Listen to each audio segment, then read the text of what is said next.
Hey guys, welcome to my channel. Today you're going to see me transform myself into the doll Cynthia from the Rugrats. You guys seem to really like the mini tutorial that I put up on Instagram for this look, so I figured I would get it up here on YouTube as well and make it a little more in depth. And also make up for the washed outness that the video had on Instagram. I'm not sure exactly how that happened. For most of my photos, I usually have all the settings pre-selected so that when I want it to go up, I can just post it and I don't have to mess around with anything. And I had it selected to, I think like 20% of lo-fi. And I don't know what happened, but I guess when I went to go post it, it reverted it back to 100%. So it was looking so washed out and I was really upset about it, but it was doing really well, so I didn't want to take it down. It was a struggle. So hopefully this video makes up for that one. Anyway, if you guys want to see this look, then keep watching. I always go in with a toner to not only prep my skin for paint, but the leftover moisture plays a huge part when it comes to my brows. I go in with a glue stick while my brows are still a little wet from the toner, and this just helps to thin out the glue, allowing me to get a few layers in without it clumping up. You want to go against the grain a few times when gluing down your brows, just to make sure that you coat every hair, then slick them back down to make sure that you have a smooth surface to work with. Now I'm getting started on my outlining. If you've seen any of my past videos, you'll know that I like to use eyeshadow to map out the character features. You'll see me redo my eyes a few times to get the proportions right. I just kept drawing them too big and it was driving me nuts. But this is a perfect example of why I love using eyeshadow for this step. You just grab a double-sided Q-tip, dip it in some toner, and start over. Cynthia's body is about half my size, so for this to look as close to the cartoon as possible, I'm going to have to recreate her body on my chest. This definitely isn't necessary for a cosplay, but if you're trying to embody a character fully, then you're going to need to pay close attention to the sizing of each body part.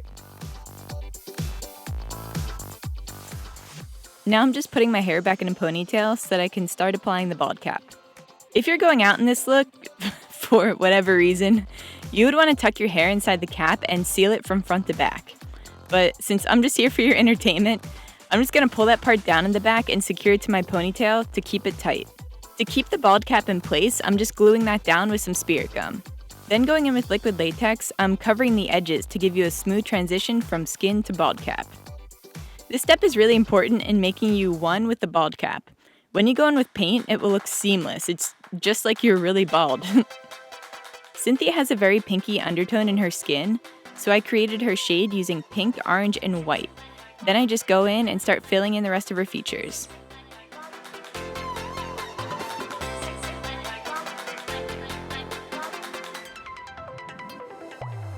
I always use the Mayor on Paradise palette for my paints. They have a lot of colors to choose from, they're super pigmented, and they don't get all dry and flaky on your skin.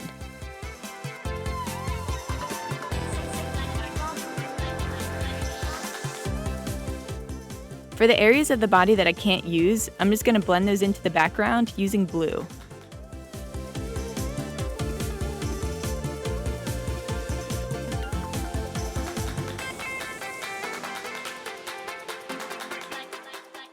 Now I'm just going in with the final outlines to pull the character together.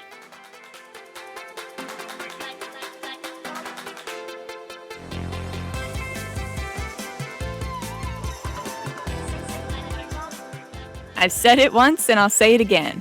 This is my all-time favorite part when painting cartoons. The outlining just really makes it come to life.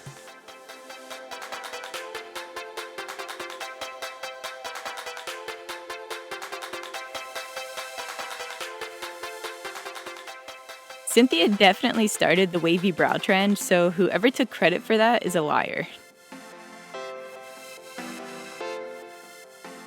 I made this headpiece by drawing out her hair on cardstock paper.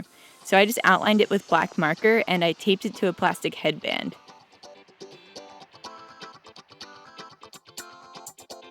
Now for the ending details, I get her nose in there, the dots on top of her head from her missing hair tracks, and I'm also applying these pupils that I made from paper. So I'm just gluing these on top of my lashes with eyelash glue. And last but not least, you need to cover up them nose holes, bruh. I did this with tissue paper and then just painted them her skin color to keep up the illusion of a solid surface. So here's the finished look, guys. If you like the way that it turned out, then give me a thumbs up and also subscribe to my channel so that you never miss a video. Thank you for watching, and as always, stay creative.